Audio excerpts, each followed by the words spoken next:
ето какво мисля за вашите мейн герои в Jujutsu Shenanigans. Първо, Годжо.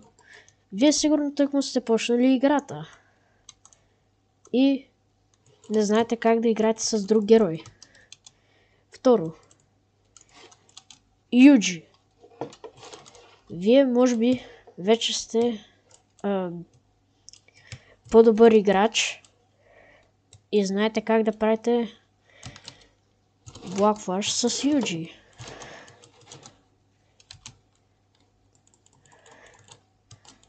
И може би сте разбрали вече как му работи Арт Спешала.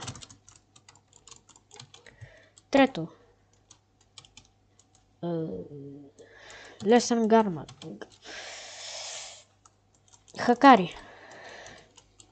Вие вече може би имате над 100 кила и сте горе-долу скилнат играч. Четвърто, Мегоми. Вие сигурно сте някакъв нуб и винаги не знаете какво правите с този герой, защото сигурно спамите на рандом.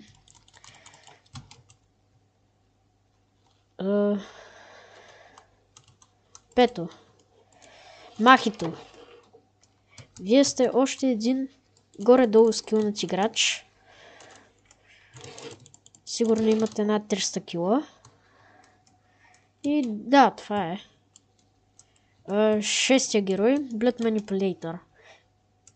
Вие сигурно имате вече над 500 кила. И сте доста скилнат играч.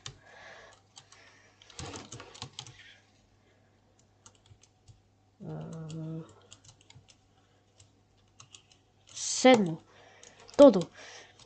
Вие сте вече доста скилнат играч. За мен този герой е доста хубав. Според мен е доста скил. И да, това е. Дефенсатори. Вие сте горе-долу спамер и горе-долу скил. Това мисля за този герой. Curse Partners. Вие сте скил. Имате скил. И сте сигурно над 400 кила. И да, това мисля за Юта. Puppet Master. Честно ви кажа, аз не знам какъв е скила с този герой. Head of the Hay. Честно ви кажа, въобще не го харесвам този герой. Според мен сте някакви нубове,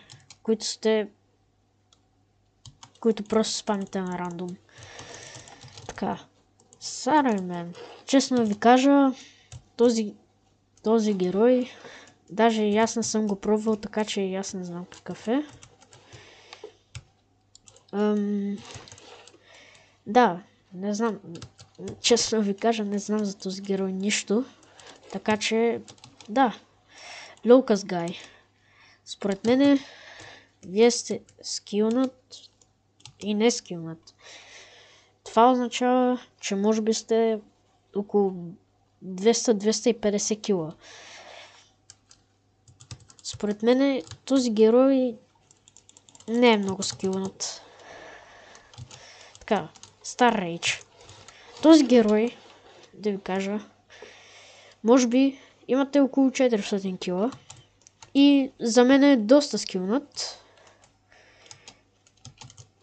Особено първата му атака, според мен е скилната. Третата му също.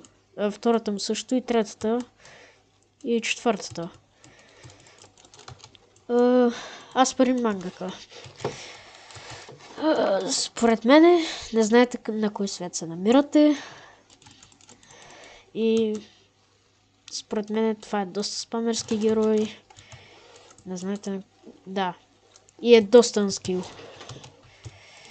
Така. Люки Колвард.